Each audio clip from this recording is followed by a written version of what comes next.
dia a todos, todas. Para mim é uma grande alegria apresentar a professora Cristina, porque Cristina, a gente construiu um trabalho juntos, né?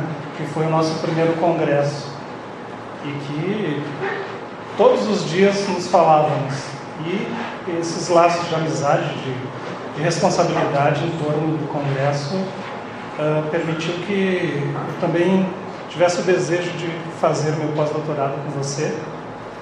Isso foi de uma riqueza muito importante para a minha carreira. Sobretudo, a Unicamp é uma universidade de muita excelência e eu fiquei fascinado com as suas classes de literatura. Sinceramente, maravilhoso. Uma excelente professora. E agora a gente tem esse trabalho juntos, né, desse livro também, do nosso congresso, e trabalhamos juntos também para elaborar, né? Como vocês viram, a professora fez toda uma formação na Universidade Francesa, né, então é quase uma segunda pátria para você. Sim. Você é esposa do Jean-Luc, né, e recentemente, não sei se você ouviu falar disso. Você sabe. Agora vai ter que falar. Se tornou a avó de duas crianças maravilhosas. Eu acho que todos viram as fotos. Não é a professora que você estava lá mostrando para nós. Professora, então, sinta-se muito à vontade aqui no nosso meio e espero que você esteja também, continue na colaboração conosco, né, aqui na rede, que você já deu, né, uma grande contribuição. Então, imediatamente passo a palavra para a professora, que é o mais importante, ouvi-la hoje. Muito obrigado.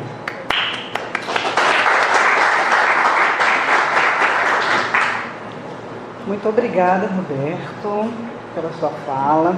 Quero te agradecer pela organização desse evento, pelo convite, e também ao professor Vanderlei por ter me convidado. Estou achando muito positivo, muito boa essa continuidade, né, entre os dois congressos e todas essas atividades licanianas.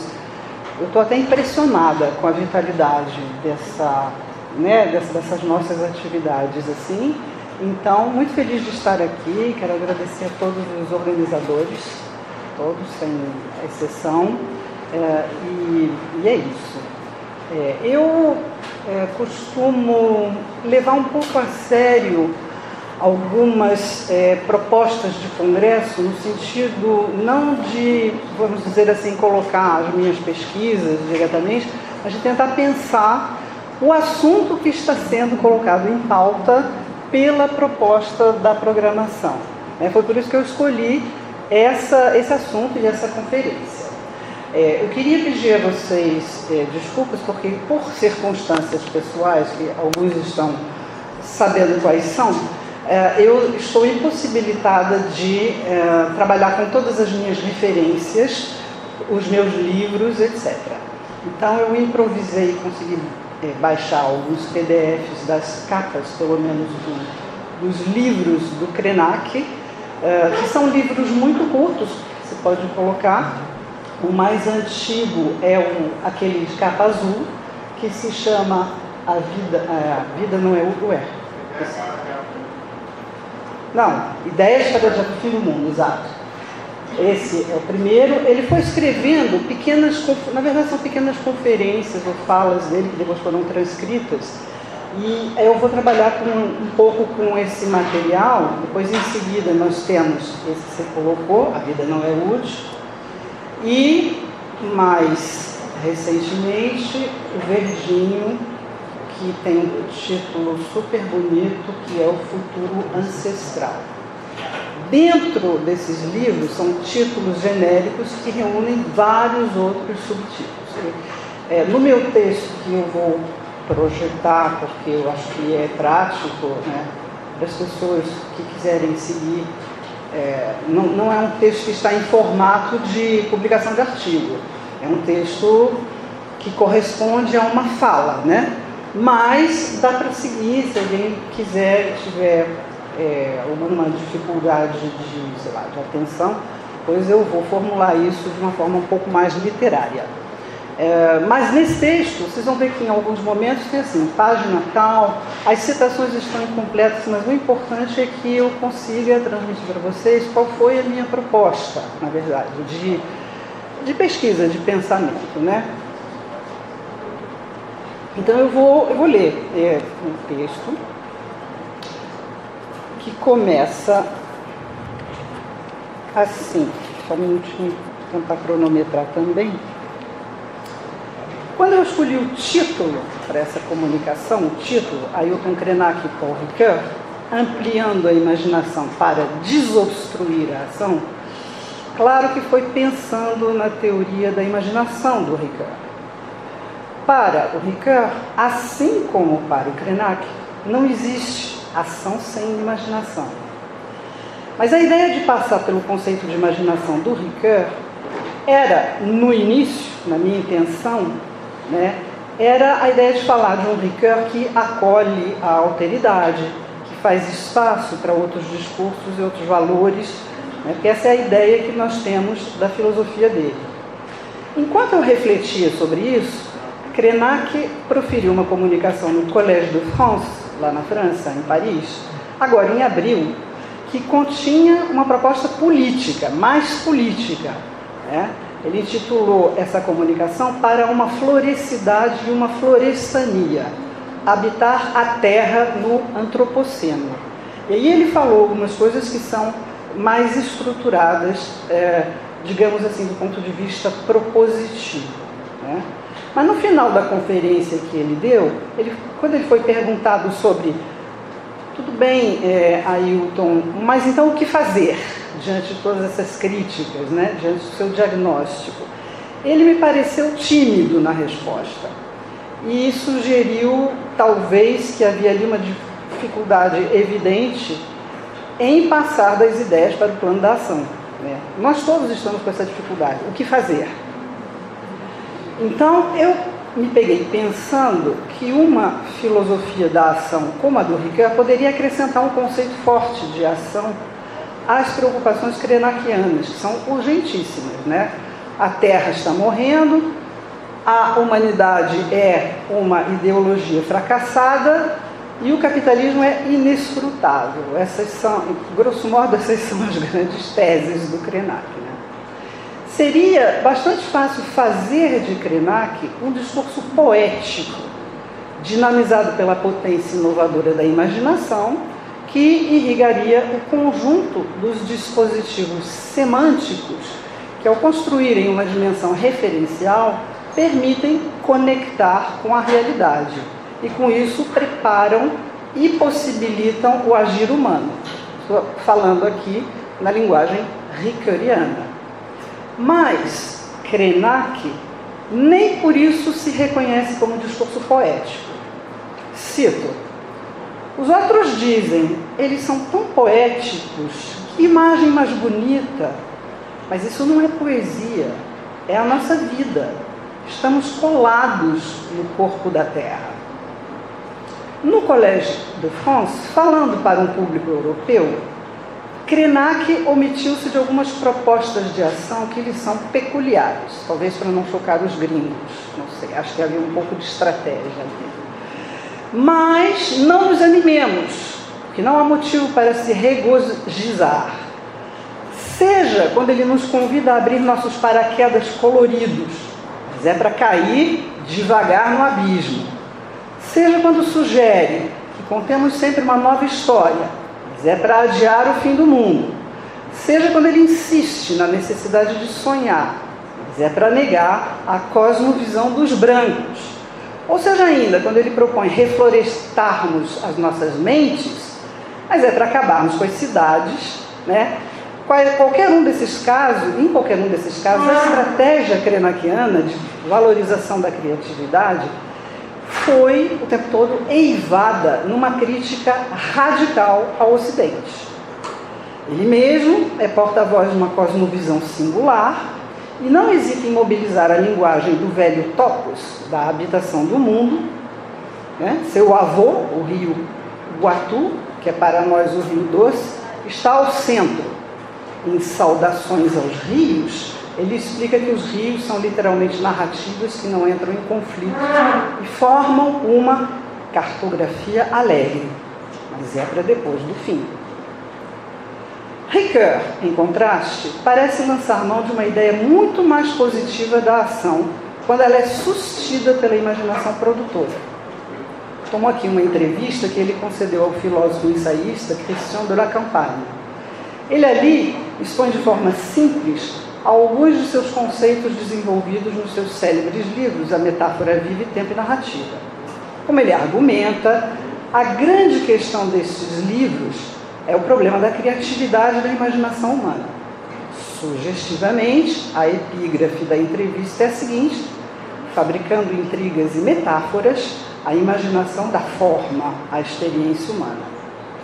Para Ricoeur, a criatividade, insisto, a criatividade é uma atividade positiva por essência. Destaco 3 aspectos da criatividade positiva da imaginação, onde isso fica bem claro. Primeiro, as metáforas, atos predicativos que dão a ver aspectos da nossa forma de viver e habitar o mundo, os quais aspectos, do contrário, permaneceriam mudos.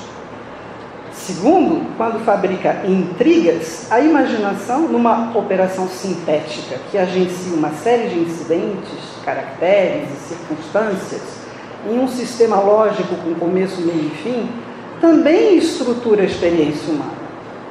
Terceiro, definir uma cultura é atentar para as suas formas de narrar.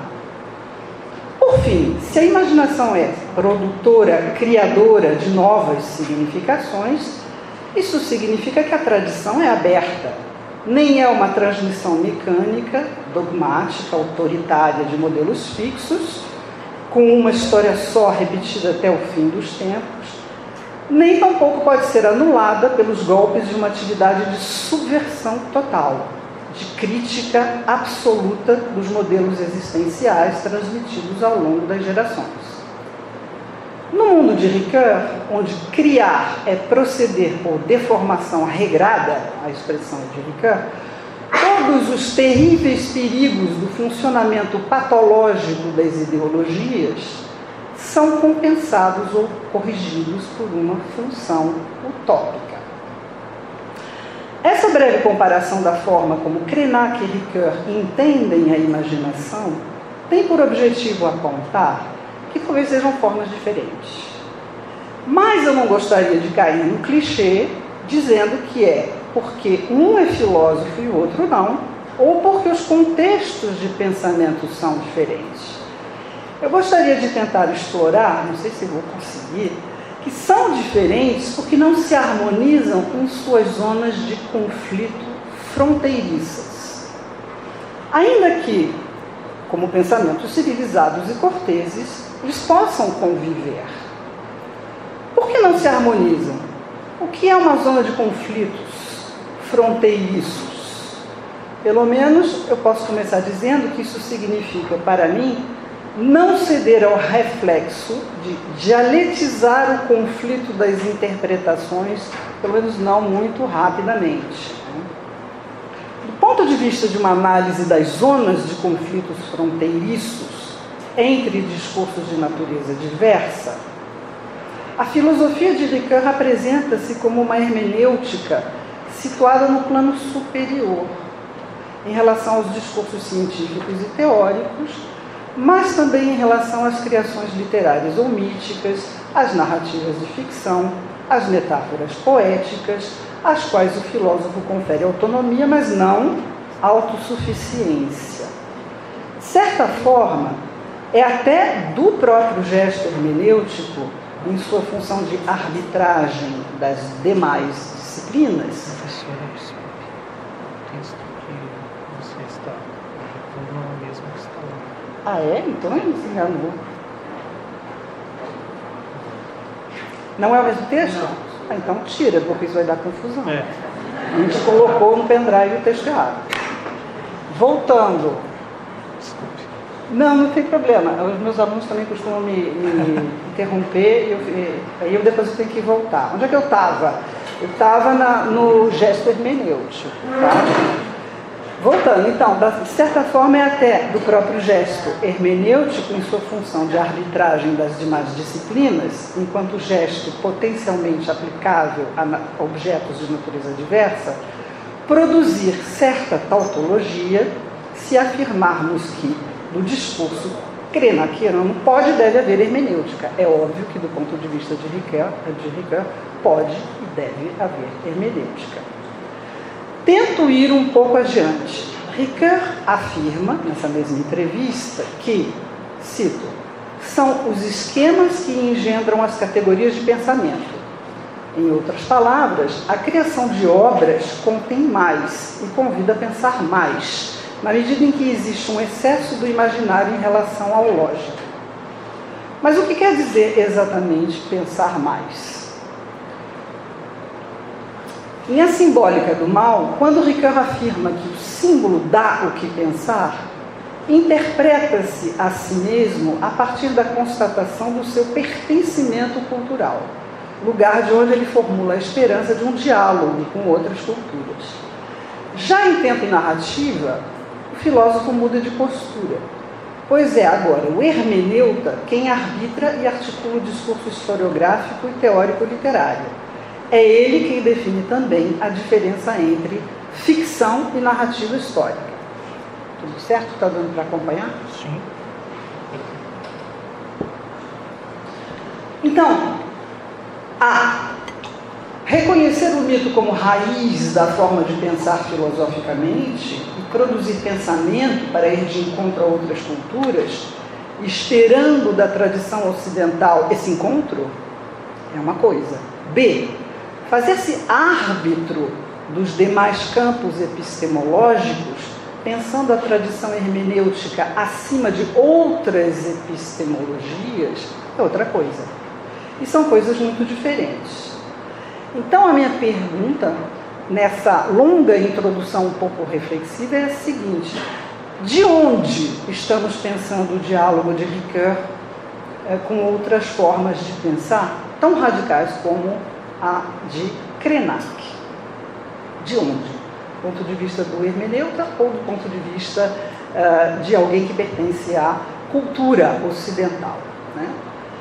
Formulando de outra forma, segundo o hermeneuta Ricoeur, a historiografia constrói seus objetos estruturais ocultando o que interessa principalmente, que é aquilo que os homens sofrem e fazem.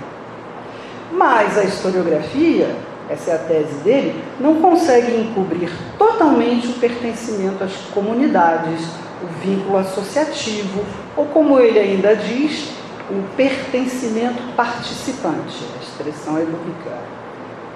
Mas eu pergunto, de que vale um pertencimento se é o filósofo, cito, quem procura localizar por baixo dos objetos construídos as experiências de pertencimento que vinculam a história à realidade?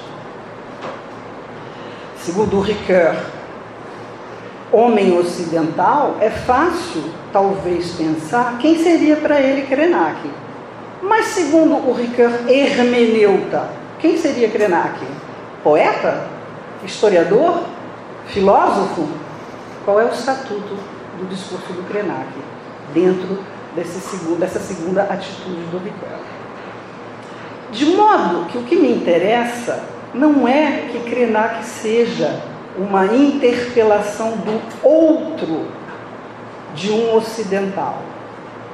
Dada a necessidade de ouvir primeiro o que Krenak concretamente tem a dizer, a minha pergunta é sobre como pensar a partilha das tarefas de pensamento no mundo contemporâneo, partindo do preconceito de que não é necessariamente Ricoeur quem define as regras da partilha. Como o tempo é curto, a estratégia retórica, no bom sentido que eu vou adotar aqui, não é partir do princípio de que a expressão sobre a qual eu já indaguei, né, convida a pensar mais.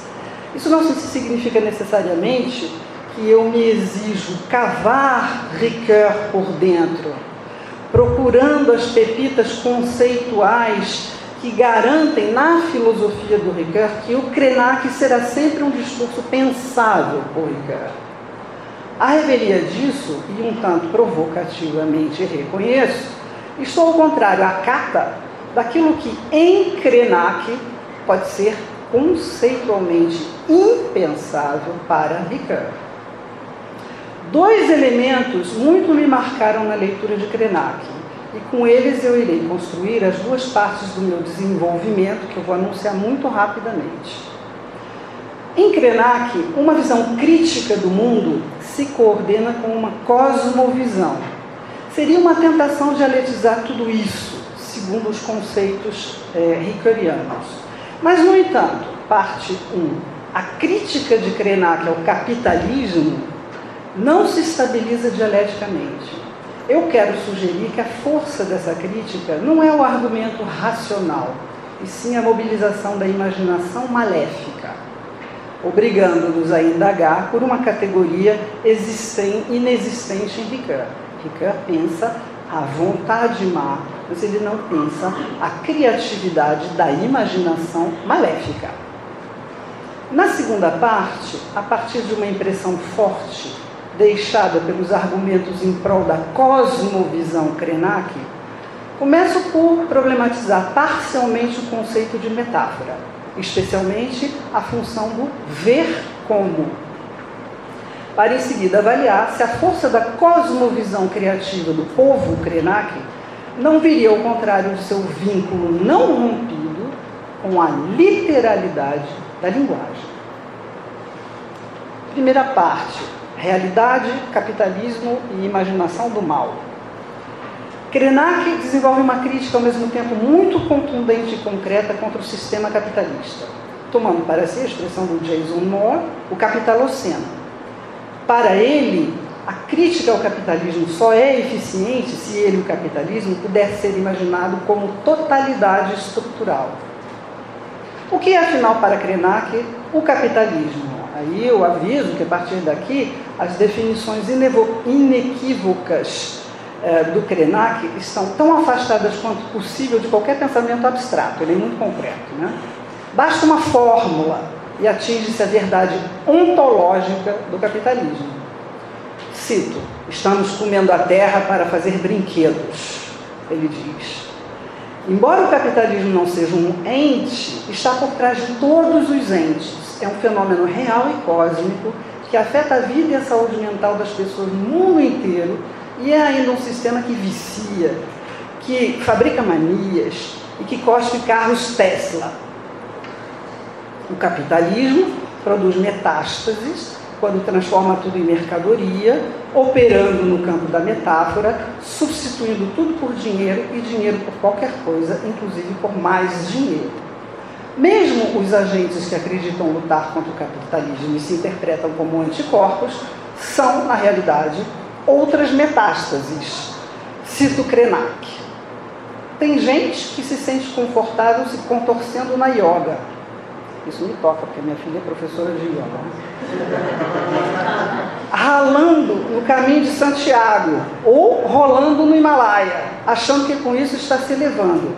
Na verdade, isso é só uma fricção com a paisagem, não tira ninguém do ponto morto. A radicalidade crítica de Krenak é proporcional ao seu diagnóstico da falta de escapatória de dentro de um sistema que atinge todos os planos da existência, desde o político até o simbólico. Cito ainda, aqui é Ideias para Adiar o Fim do Mundo.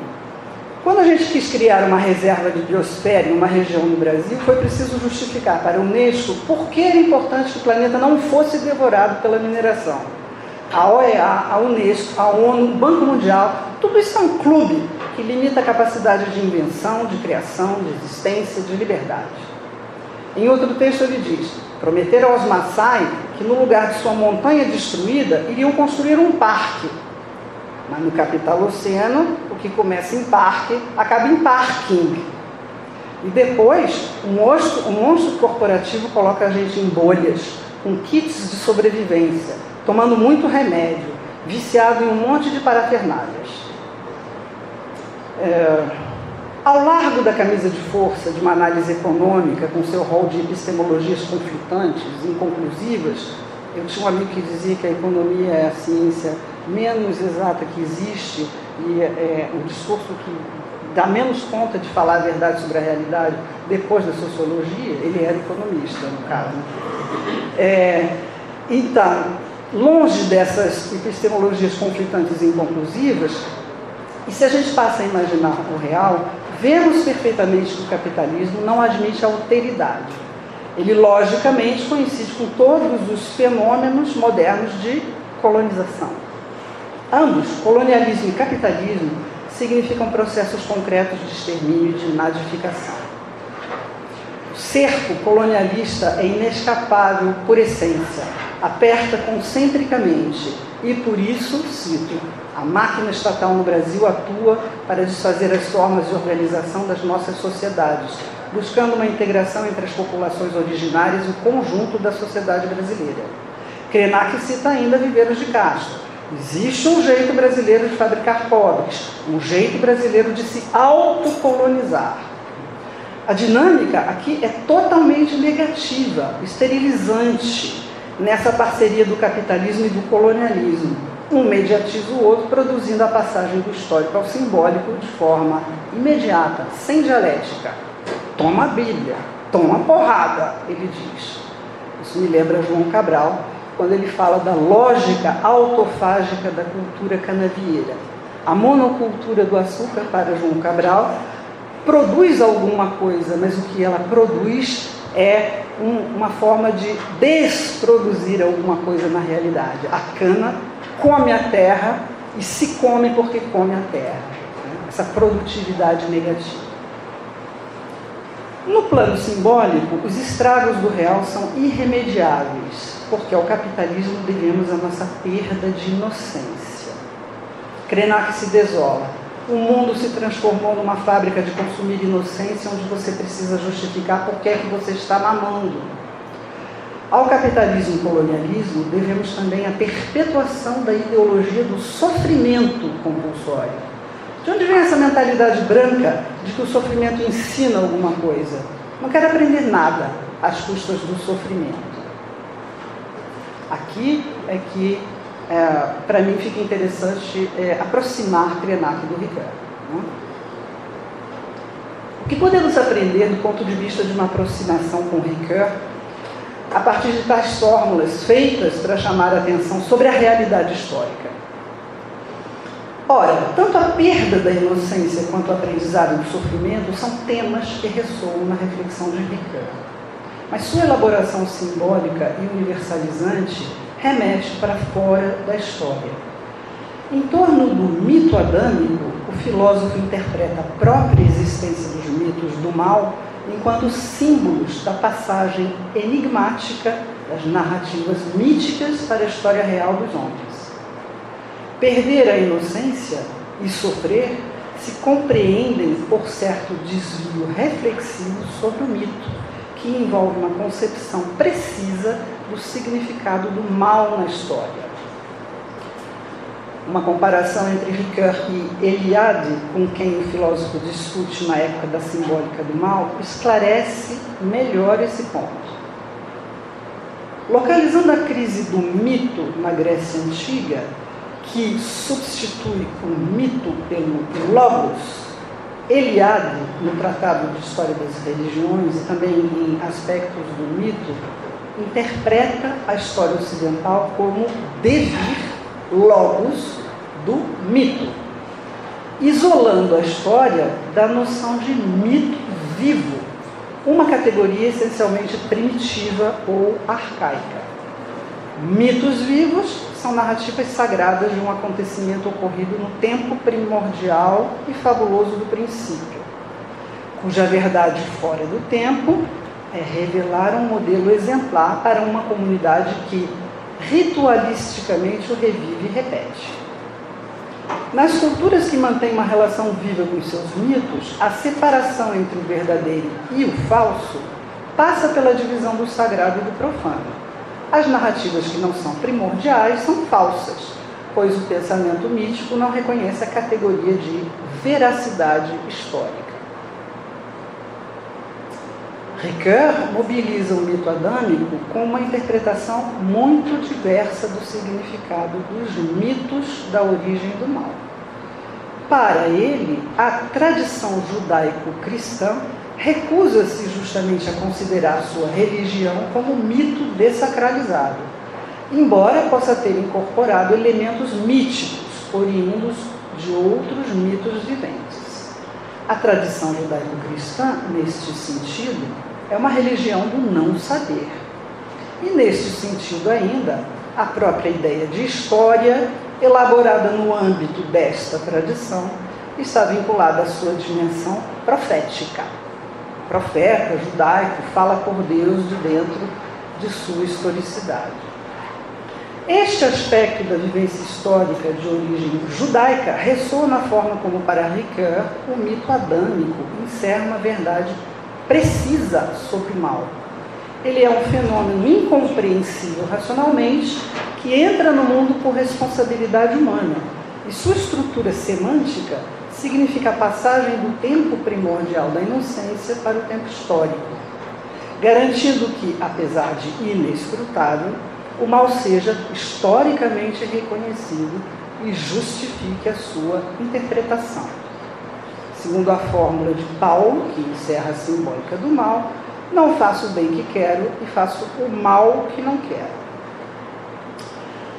Ao término de uma reflexão riquíssima sobre os símbolos e os mitos, motivada pela necessidade de reconhecimento da existência do mal e pela limitação da filosofia de matriz grega no campo deste reconhecimento, Ricoeur dá por encerrada a história simbólica do mal, que pode ser explicado no plano crítico histórico, nunca mais coincidirá com o que é experienciado pelos homens sofredores.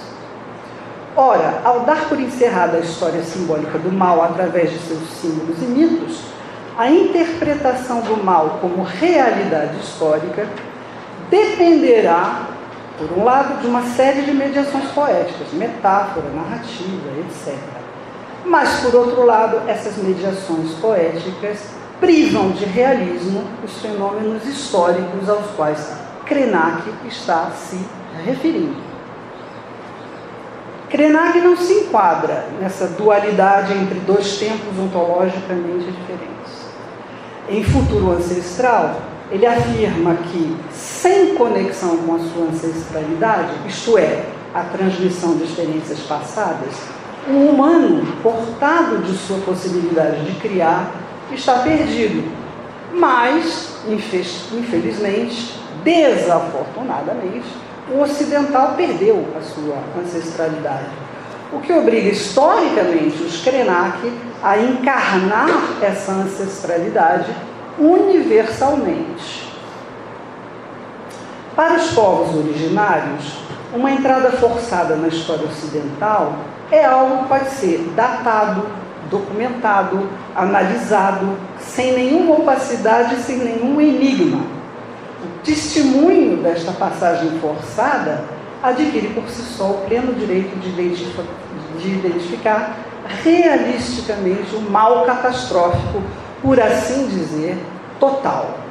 O mundo já acabou, diz Krenak. E, portanto, a ancestralidade Krenak não é um mito originário sobre a origem do mal. É uma verdade histórica, de uma história onde o mal continuou se aprimorando simbolicamente. A história do mal não acabou. Isso me faz pensar também nas teses do Bataille, do Georges Bataille, quando ele diz que o mal moderno é pior do que a experiência cristã. Como afirma René Girard, que também alcança a pensar a realidade histórica por trás dos mitos, o mito sempre conta a história do ponto de vista do opressor. A expulsão dos índios do paraíso, sua perda de inocência, é uma violência real que correria o risco de ser mitificada se não fosse criticamente acessada. Em suma, o mal é culpa dos humanos, mas não é porque algum mito originário dos Krenak o diz. É porque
desemboca numa teoria da imaginação produtora e não reprodutora, enquanto inovação semântica, e isso se aplica tanto à metáfora quanto à narrativa.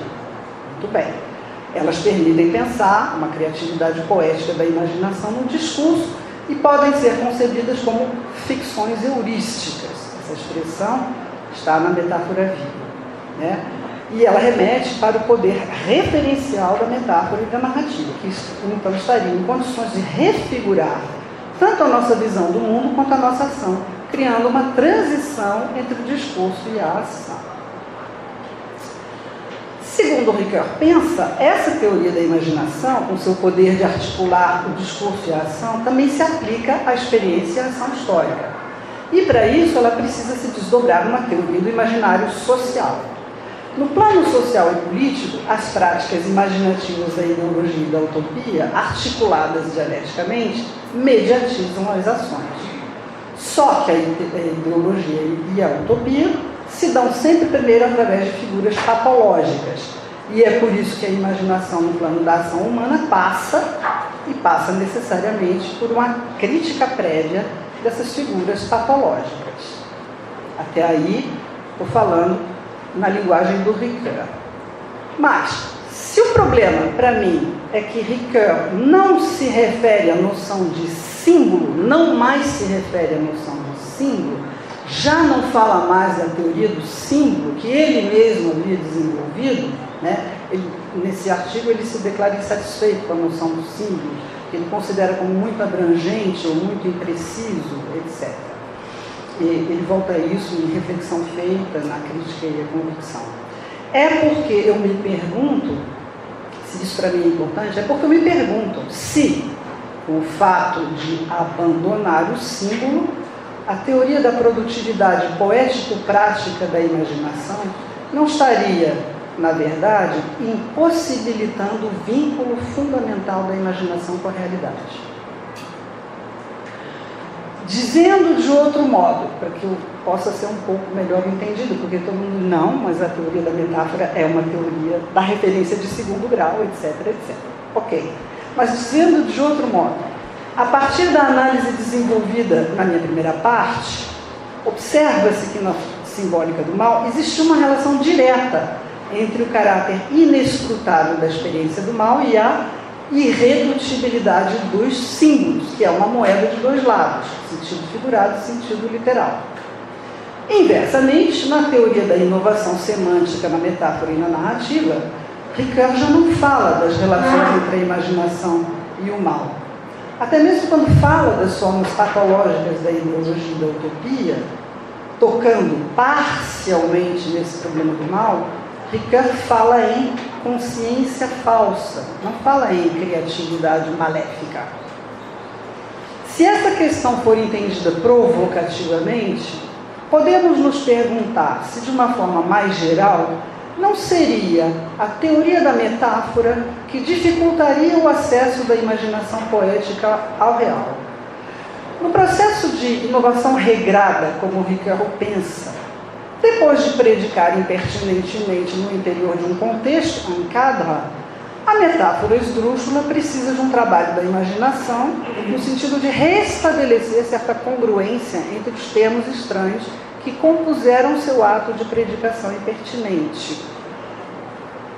Desculpa. Sem a imaginação em sua tarefa de ver como, aí esse é o meu ponto, né? Não poderia haver compreensão do sentido metafórico. E mesmo com ela, a compreensão metafórica nem por isso deixa de manter para sempre a tensão entre duas significações. Como Ricoeur explica no artigo Imaginação e Metáfora, percepção de semelhanças, o ver como, faz parte do processo total da predicação metafórica, viva e bem-sucedida.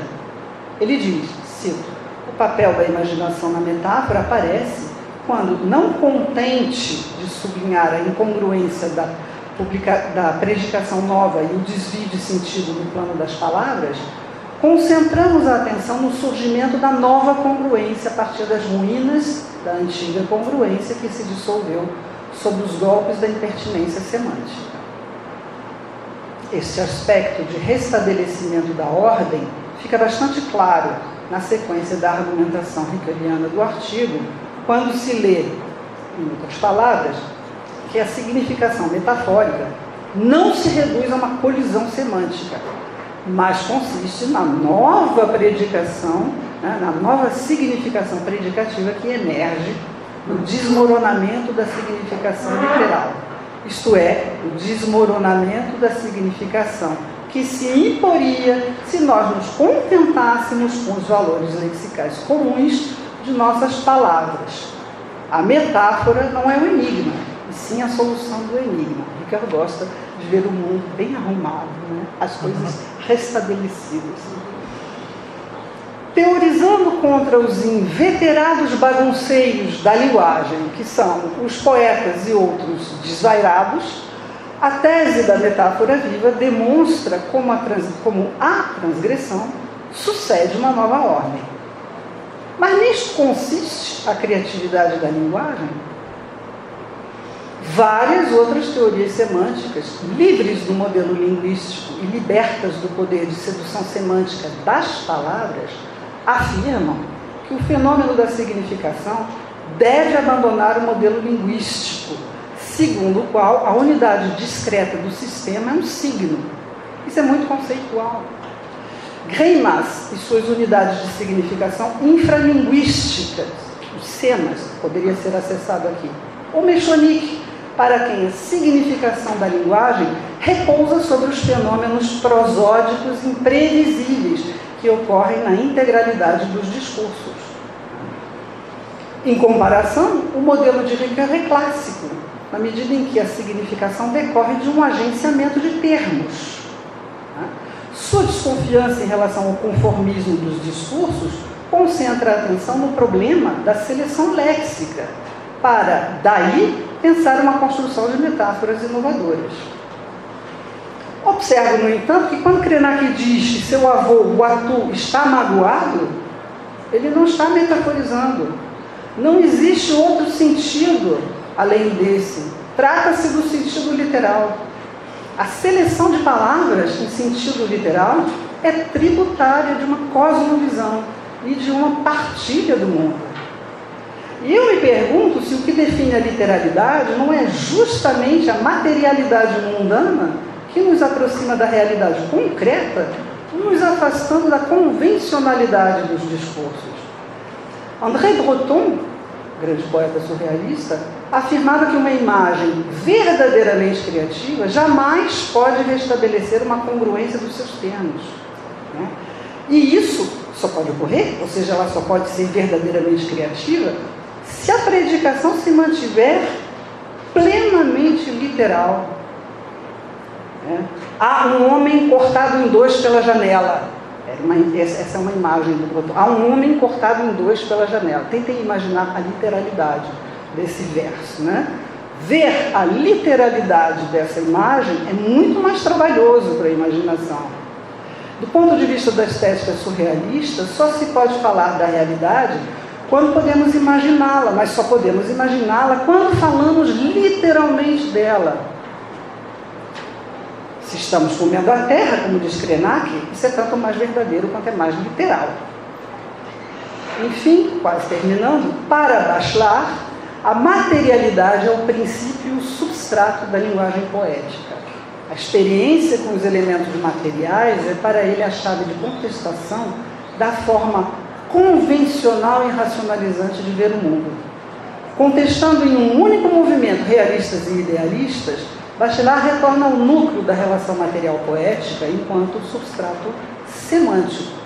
Embora ele não fale nesses termos, podemos pensar que para ele ancorar no literal é a chave para pensar a criatividade do poético. O fogo é o fogo, a água é a água, a terra é a terra. São estas estruturas materiais que são os suportes da vida da imaginação. Por fim, ao insistir no processo de inovação semântica por meio de um conceito intermediário, como esse da metáfora, né? A metáfora nem é uma palavra, nem pode ser a totalidade de um discurso, é um conceito intermediário. A tese do Rickert fragmenta a significância rítmica dos discursos de Krenak, reduzindo seu impacto e dificultando a sua compreensão poética. Cito só mais um exemplo. Krenak se apodera do pronome nós. Praticamente nunca se refere a eu. Sua tomada de palavra é diretamente político-poética.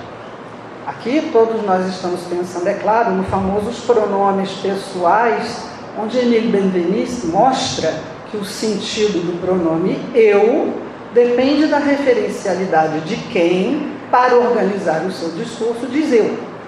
Ou seja, a relação entre o plano semântico e a consistência ontológica do sujeito coincidem naquele que diz eu, no seu discurso. Mas, inversamente, quem diz nós, não é nós.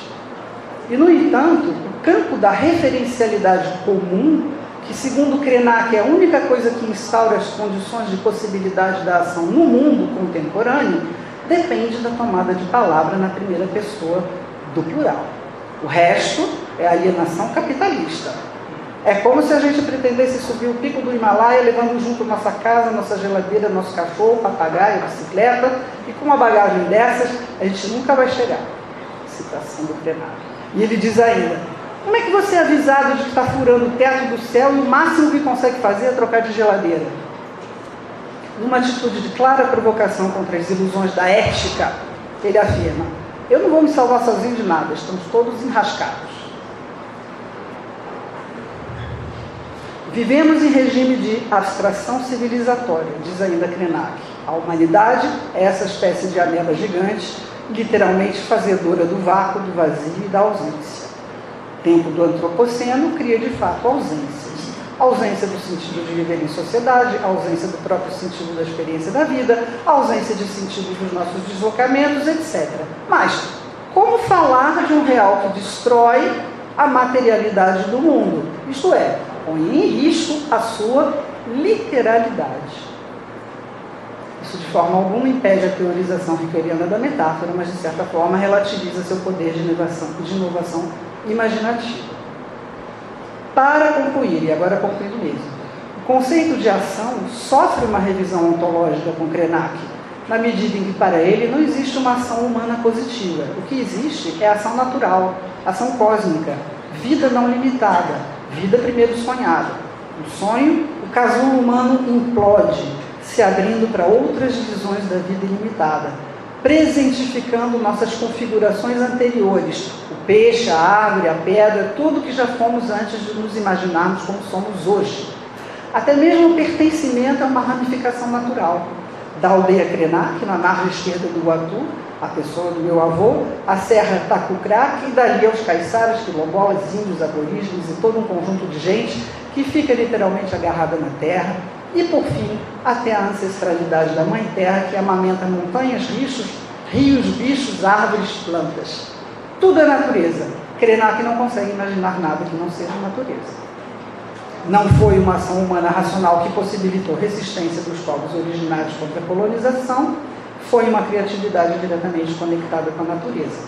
E até mesmo a receita de Krenak para adiar o fim do mundo, isto é, o fato de poder contar sempre mais histórias, poderia soar muito rickeriano, mas depende completamente do conteúdo da história que se vai contar, uma vez que não se trata de agenciar ações humanas, e sim de narrar a continuidade das ações naturais, senão você não conta história nenhuma.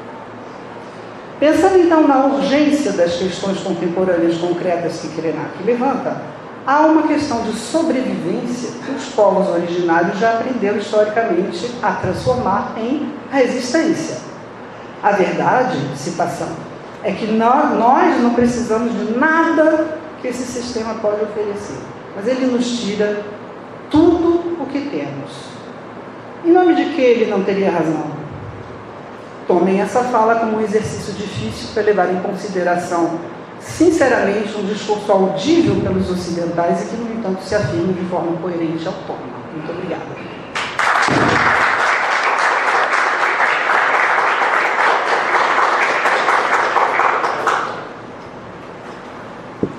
Professora, que texto impactante. Muito. Você viu que o pessoal já queria bater palmas antes, né? Ou então, que eu terminasse, né? Pode ser também. Maravilha. Bom,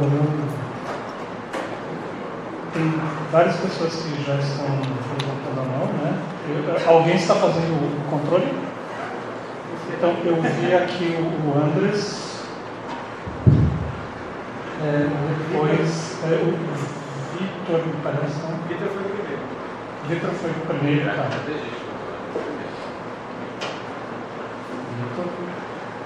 E depois, aqui o... Márcio. Calma, Márcio. Perfeito. E tinha um outro. Zé Luiz. Zé Luiz.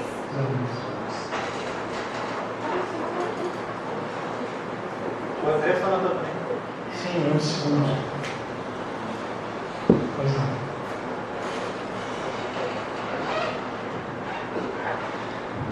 Bom dia, novamente.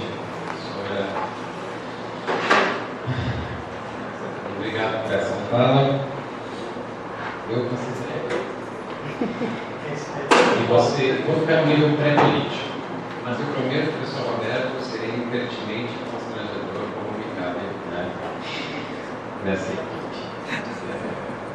Ouvindo a sua fala, eu lembrei do fim de partida do Beto. Acabou, está acabado, quase acabando, deve estar quase acabando. É o quê? Aí eu lembrei também da última palavra de Memória, História e Esquecimento. Última palavra? A Memória, a História e o Esquecimento, que é um livro que termina em versos, que é inacabamento. Se a gente combinar as frases do Beckett, ou talvez o discurso do Bernard, com essa palavra, que é a luz, parece que o fim do mundo ainda não acabou, né? Ainda está terminando de acabar. Para dar um pouquinho, para dar acréscimos nesse jogo que a gente já perdeu. Considerando isso tudo, me parece que aproximar do que é, seja do Bernard, seja do Beckett, nos levaria a ter que tomar uma decisão. Se o mundo já acabou, já não cabe muito zelar pela vida boa para com os outros nessas instituições justas que já estão desmoronando, rachadas, já apesar desse barco, etc. E aí a minha pergunta vai para um lado da filosofia dos afetos, da teoria dos afetos. Né? O Cláudio sabe, eu gosto muito de uma expressão do professor Ronaldo, sentimento de enredo. Se uma criança no colégio ela produz sentimento de enredo, ela se sente participando de uma história. Eu acho que novamente podemos assumir que existe na vida algo como sentimento de enredo. A sensação, né, que eu tive, o Rodrigo disse que é severo aqui, que se a gente aproxima do que é do Bernard, se produz uma espécie de sentimento de epílogo. O mundo já acabou e a gente está vivendo os acréscimos do 7-1. E não parece aquilo foi horrível, de fato, suficientes para a gente reformar essas instituições justas que tanto preocupavam. Então eu me deixo essa provocação um pouco catatônica. Eu fico um pouco catatônico quando penso sobre essas questões. A gente está vivendo um epílogo, tem uma história que já acabou, ou ainda reunidos aqui nesta casa, devemos honrar o compromisso de lutar por instituições que acreditamos ser justas. Ainda é possível existir dentro desse mundo, ou nos cabe de recolher nossas coisinhas e construir, e partir imediatamente para a construção de novos mundos? É uma pergunta quase existencial, né? Não é conceitual, política existencial. Obrigado desde já. Seja qual for a resposta, caso não exista. Adorei. Muito obrigada. Obrigada pela sua pergunta. Nós estamos todos assombrados por esse tipo de pergunta. Mas o que vale dizer é que justamente existe um impacto desse discurso, já que ele nos assombra. E eu acho que é bom que ele nos questione. Então, tudo que você disse é super interessante e estimulante. Agora, você não vai querer que eu responda essa pergunta, né? eu sou simplesmente professora de teoria literária na Unicamp. Eu não sou nem profeta. Toda a resposta que eu posso te dar é uma resposta pessoal, do meu sentimento pessoal de Cristina. Não é uma resposta acadêmica e científica. Então, eu deixo para uma conversa de boteco, que eu penso. Porque do ponto de vista conceitual, eu não tenho essa resposta, é claro. Mas o que eu quis fazer foi, sinceramente, me colocar do ponto de vista da radicalidade do discurso do Krenak, tomando essa radicalidade como algo sincero, que eu poderia também, sinceramente, acessar, sem imediatamente ceder à facilidade ou ao reflexo de dizer, não, mesmo num sistema sem sistematicidade do Ricard, todos os problemas se resolvem. Foi isso que eu quis fazer. Então, eu tentei, digamos, subverter essa ordem habitual do nosso pensamento. Foi isso.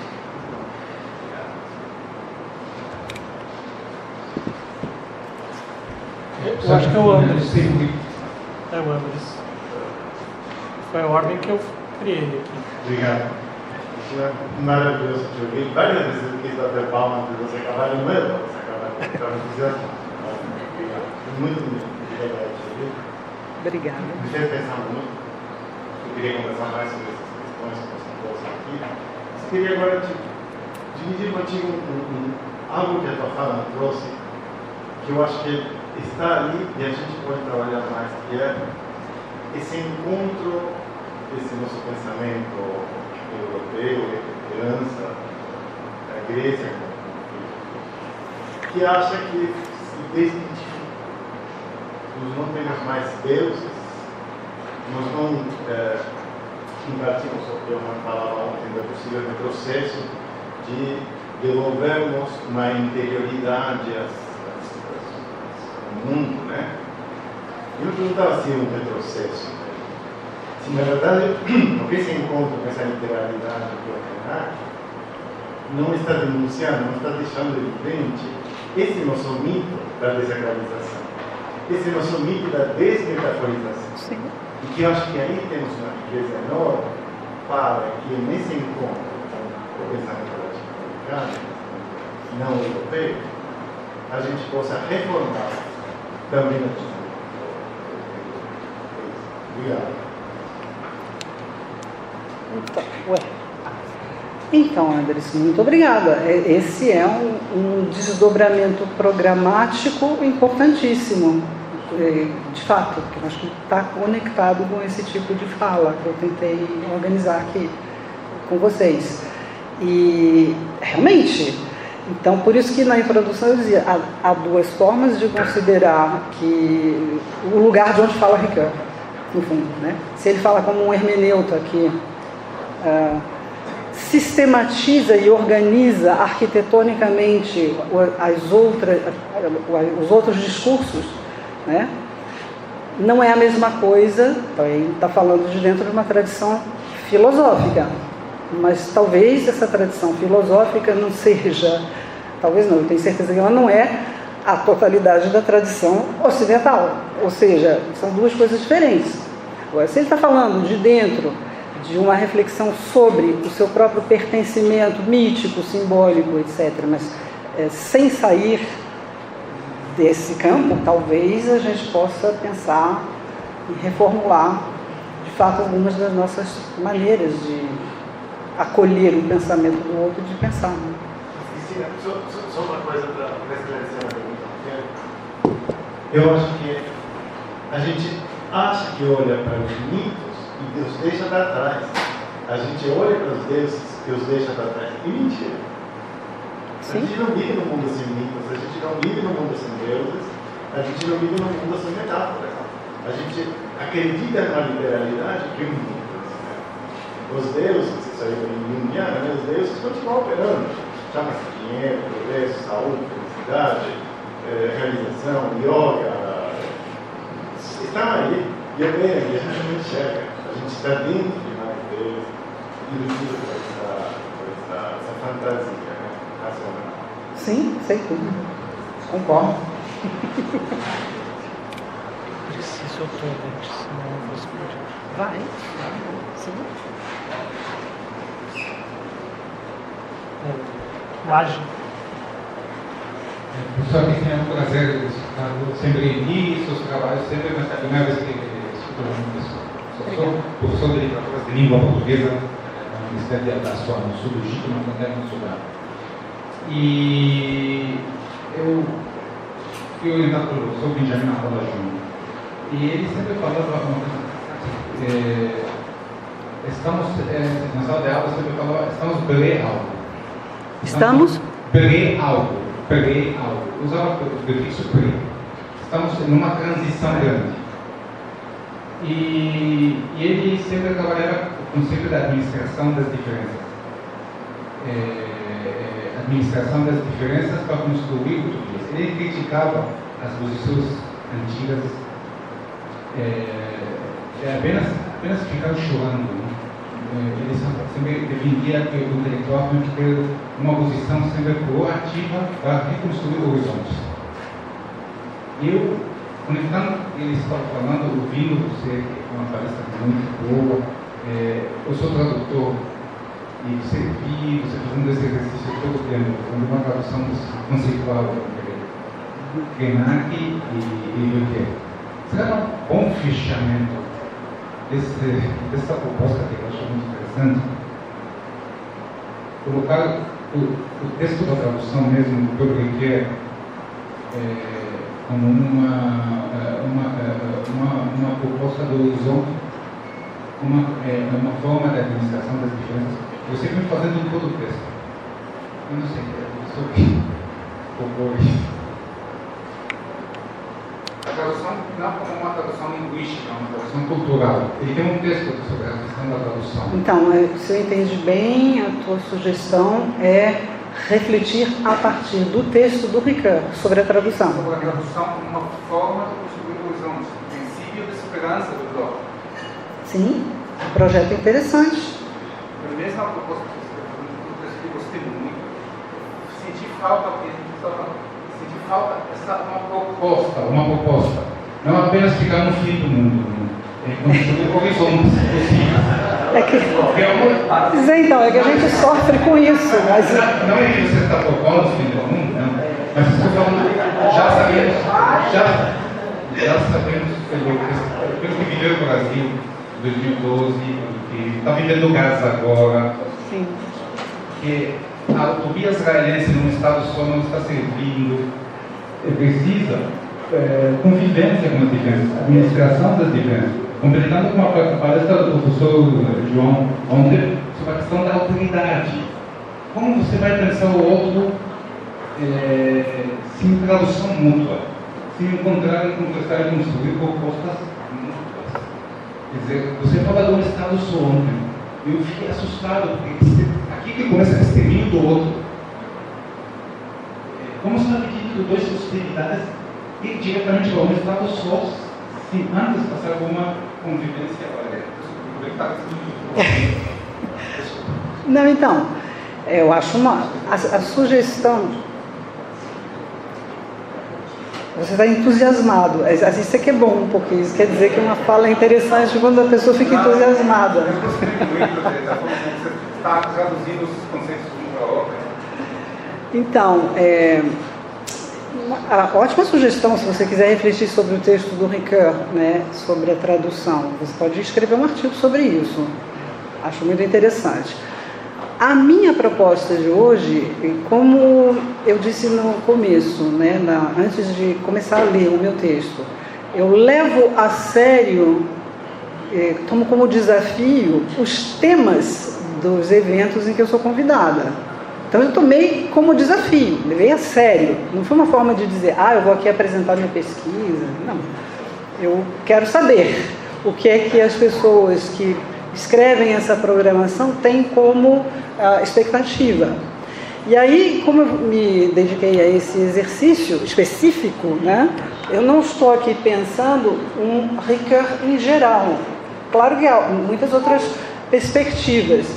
E o que eu quis fazer foi, ao invés de tentar refletir aquilo que em Ricoeur favorece esse pensamento da alteridade, o acolhimento das outras culturas, esses que são temas já bastante explorados e que, no entanto, bom, do meu ponto de vista, são temas que ele apenas constrói abstratamente, né, dentro dos moldes de um pensamento transcendental, as condições de possibilidade para quê, mas só que você fica na beira das condições de possibilidade para que haja e você não sabe como isso pode acontecer. Então eu quis não partir desse princípio, né, digamos, da doxa, da opinião comum sobre o Ricoeur, mas tentar cavar pelas bordas aquilo que eu chamo de conflitos fronteiriços, ou seja, questões mesmo de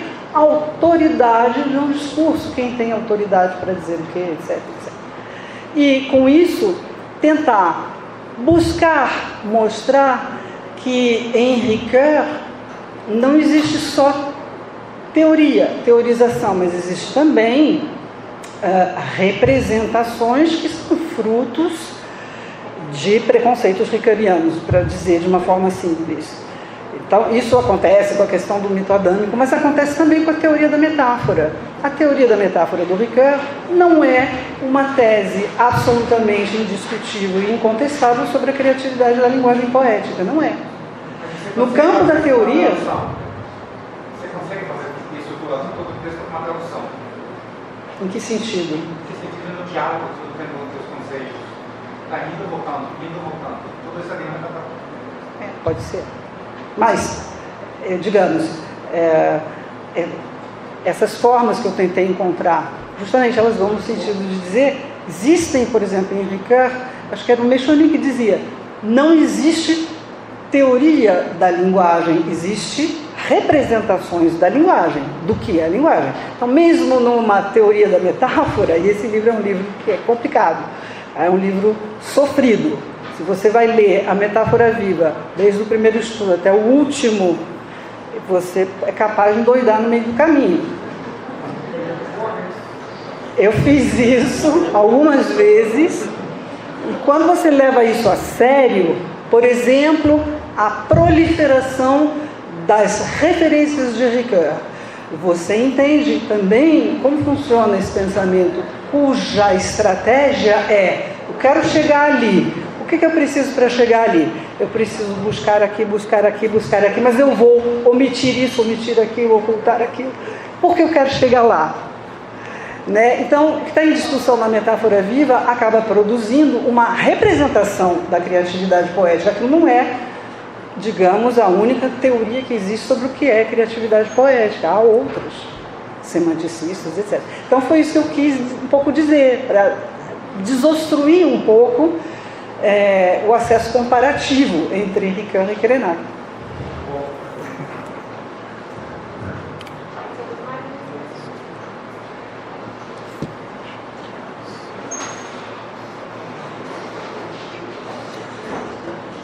Não vou abrir demais, pessoal. Não vou abrir demais porque... Por causa do tempo, não vou tem outra conferência agora, né? Olá, sim. Obrigada. Oi, professora. Olá. Muito obrigada. Eu sou de uma área, eu sou de relações internacionais, então abriu-se assim, uma visão imensa sobre algumas questões que permeiam, inclusive, as teorias as teorias políticas dentro da área de relações internacionais. E meu nome é Estela, eu sou doutoranda em letras aqui na UF. Prazer. E eu gostaria de fazer uma pergunta, se a senhora puder discorrer um pouco sobre a questão da temporalidade, porque enquanto eu estava aprendendo um pouco mais sobre a ideia do fim do mundo, de que o mundo acabou, eu só consigo pensar na questão da temporalidade, principalmente entre os povos indígenas, né? A gente fala desse ponto. Quando eu convivi com os indígenas Uará, na fronteira com a Venezuela, uma das coisas que eu aprendi, que eu nunca tinha me tocado, era de que o tempo, ele é completamente diferente entre os povos, esses povos, né? Porque quando a gente fala de povos originários, eles são distintos, então não dá para colocar todo mundo dentro de uma caixinha. Sim. E isso me chocou. Foi a primeira vez que eu convivi tanto tempo com esse grupo, mas não me chocou a teoria da coisa.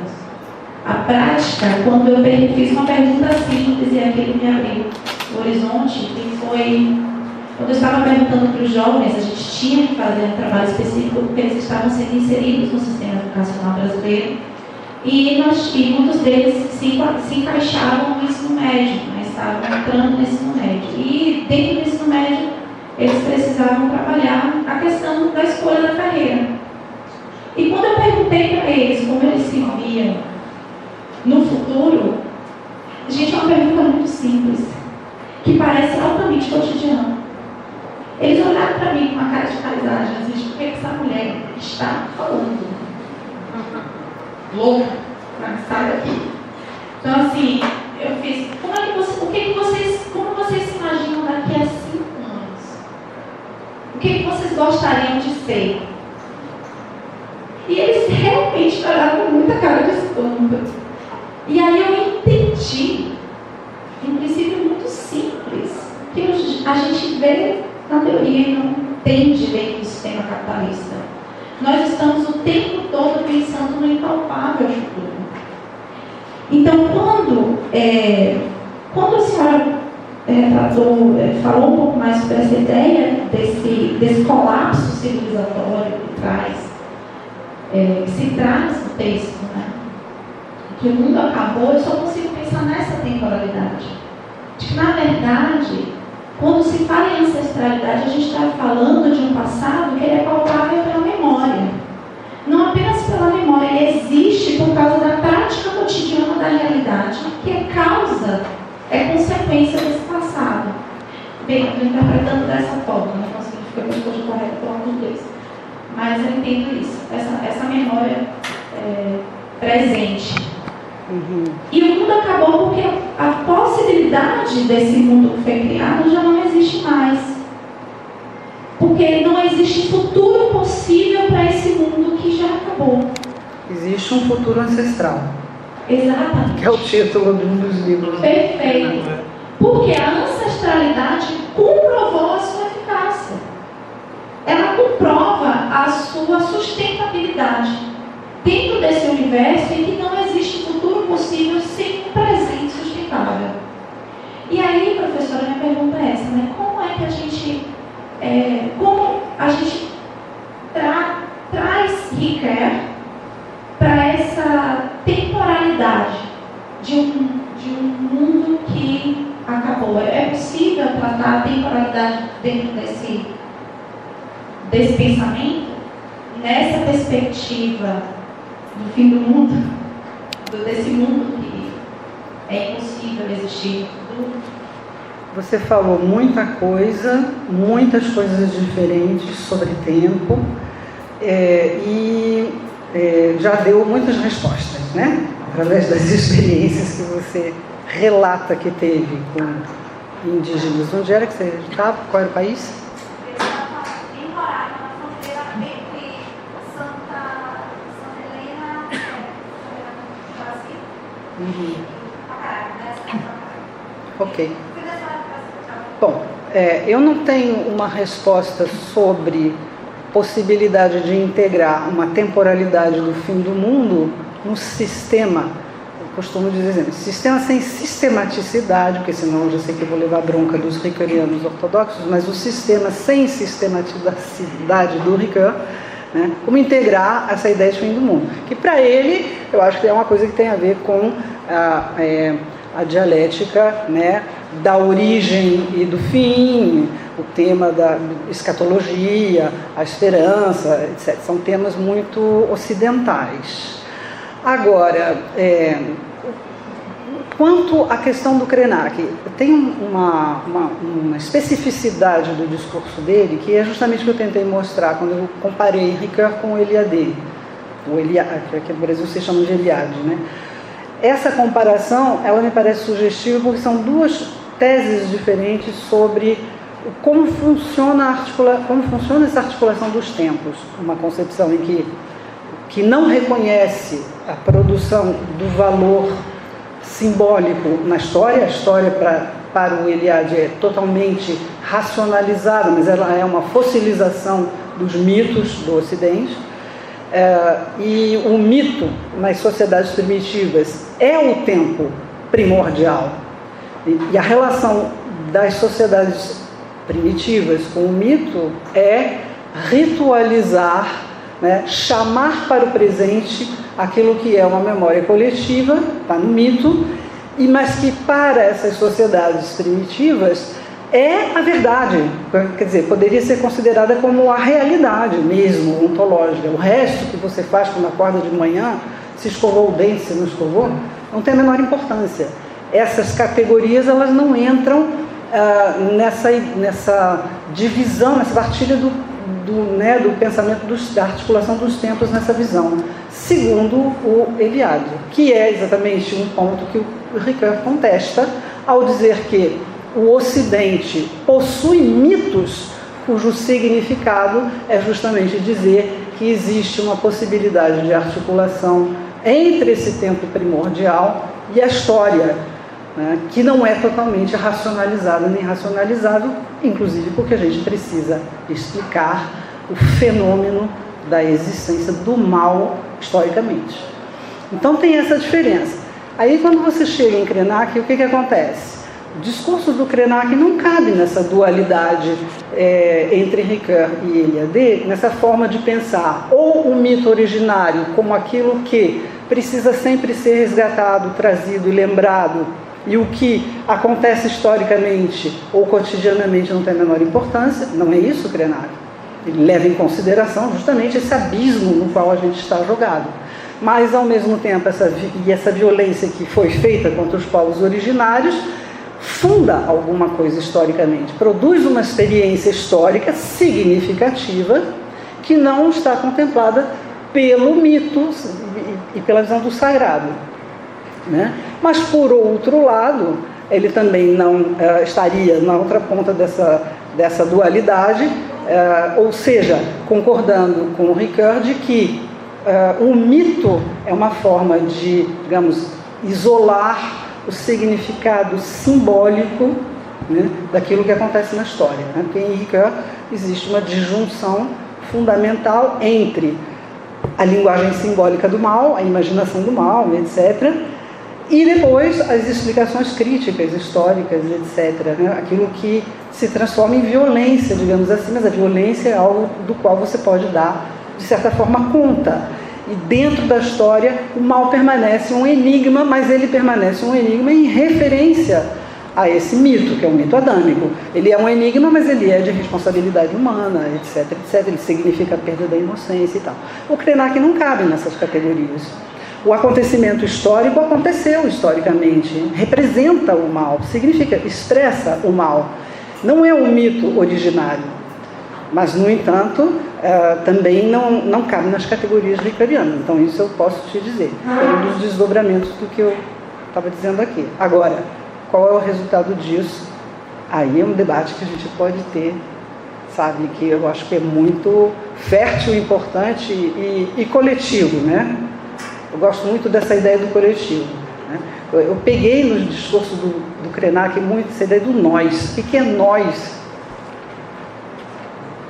Isso só pode ser pensado coletivamente.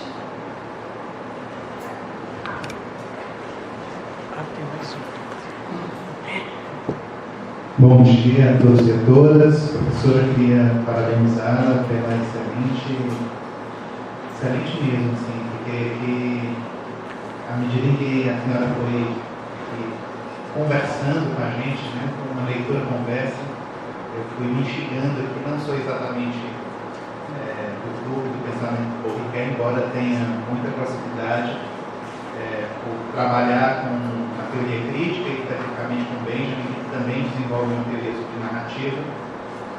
E gostei muito dessa interlocução que a senhora promoveu entre o pensamento do Krenak e do Paul Ricoeur, né? Especialmente nessa dimensão aí de pensar a imaginação, o imaginário, a metáfora como uma categoria estética, ética e política também, né?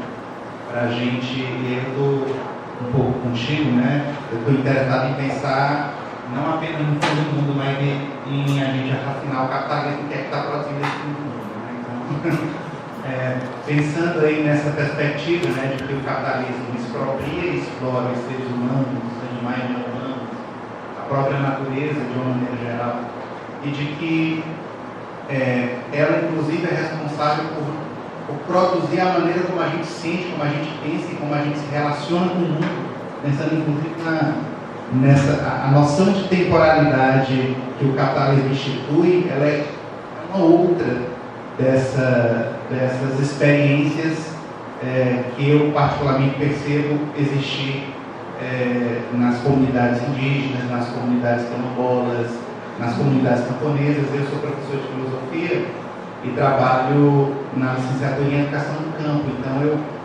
vou em inúmeras comunidades e de fato é muito perceptível que a noção de temporalidade e a relação que essas pessoas possuem com a terra é outra. Eu gostei muito também dessa ideia de pensar a metáfora na sua literalidade, né? A terra é a terra, né? A água é a água, e como talvez difícil seja isso para a gente, porque a nossa cabeça de ocidental, essa noção de temporalidade que a gente tem, nos impossibilita de ver a profundidade da literalidade. Mas eu fiquei pensando aqui, nesse movimento que o capitalismo produz, de instrumentalização e de captura do nosso próprio imaginário. Porque, embora o efeito prático seja... Fiquei pensando aqui na imagem, né, de como a imaginação ela pode contribuir para essa narrativa do mal. Assim, fiquei muito instigado por isso. Mas, embora do ponto de vista prático, a materialização do mal constantemente, né, o capitalismo captura os nossos desejos e ela produz um enfeitiçamento que nos impossibilita de ver esse mal concreto. E aí fiquei pensando de que modo, né, dentro dessa excelente provocação, como é que a gente pode distinguir, aí pensando aqui um pouco no Krenak mesmo, vou usar uma terminologia benjaminiana, como é que a gente pode distinguir a fantasmagoria produzida pelo capitalismo de um porvir, de um mundo outro para além do capital. E aí eu gostei muito de você trazer a categoria da imaginária. Não sei se é de imaginação indígena, talvez seja uma alternativa mais que eu ouvi. Muito obrigado pela fala. De fato, fiquei muito feliz em ouvi-la. Muito obrigada. Nossa, vocês dizem todos muita coisa, é difícil responder. Uma primeira coisa que eu gostaria de dizer. A nossa forma de pensar, né, o nosso reflexo, eu diria, né, que a gente quer se salvar, não há dúvida. A gente quer construir alguma coisa, salvar, sobreviver e tudo mais. Mas o nosso reflexo é tender a considerar, como o Ricoeur, que a imaginação, a criatividade da imaginação sempre é positiva, é para construir alguma coisa. Então o que eu quis chamar a atenção para o fato que existe ali uma carência, e aí a tese sobre o capitalismo qual é? Que o capitalismo nos priva de imaginação, em que se a gente tiver imaginação a gente vai conseguir superar o capitalismo. Eu acho que não é tão simples, porque eu acho que o capitalismo tem muita imaginação.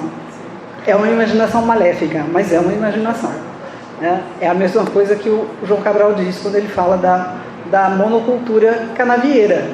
Ela produz destruindo, mas ela é produtiva. Daí o espanto, e que necessita uma categoria conceitual, que é a categoria da imaginação maléfica. Essa categoria falta no pensamento de Ricoeur. Trata-se sempre de uma faculdade positiva, produtora no sentido de positiva. Mas será que isso dá conta de a gente pensar o que está ocorrendo, o que ocorre de fato na realidade?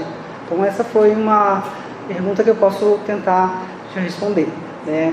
Aí outros elementos, esqueci, outras coisas que você disse, me lembra. A minha questão central é exatamente, a minha questão central, eu acho, eu fui falando várias coisas, mas tem a ver com isso, de perceber porque é isso, eu acho que a teoria estética, de uma maneira geral, olha com um certo romantismo para a faculdade Sim. da imaginação. Sim. E quando a gente traz essa ideia de que, olha, o capitalismo captura o imaginário também, não só captura, ele se utiliza dele, né, a ponto da gente projetar o futuro. A gente, né, tentando lá, é mais fácil imaginar o fim do mundo que o fim do capitalismo, mas o capitalismo projeta um futuro. Sim. Que a gente compra. Por isso que eu achei muito interessante como é que a gente, né, talvez, como é que a gente faz para distinguir essa captura do capitalismo, como é que a gente faz distinguir uma imaginação negativa de uma imaginação positiva, já que o capitalismo se apropria dos mesmos elementos simbólicos. Sim. Talvez ampliando a teoria da imaginação para essas categorias. Quem não pensou em termos de teoria da imaginação, mas pensou muito bem esse fenômeno da produtividade do mal no campo da teoria literária, da relação com a literatura, é o Jorge Bataille. O Jorge Bataille tem um pensamento sobre o mal na modernidade, que é pior do que aquilo que o Ricoeur, ele encerra a história do mal com o cristianismo. Tudo foi feito, o movimento subjetivo aconteceu, não é? Os símbolos se aprimoraram, a gente saiu daquela visão de que o mal está fora e está dentro, que é a visão da mácula, né? A mancha, etc., passando pela tradição judaica e chegando na questão da vontade de serva e da interiorização máxima, né, da experiência do mal como uma experiência de inescrutabilidade, do enigma, né, daquilo que nós fazemos quando não queremos. Mas isso é apenas, segundo o Bataille, uma fase que obriga todo o pensamento ocidental a pensar pelo ângulo, talvez, de uma ética individual, etc.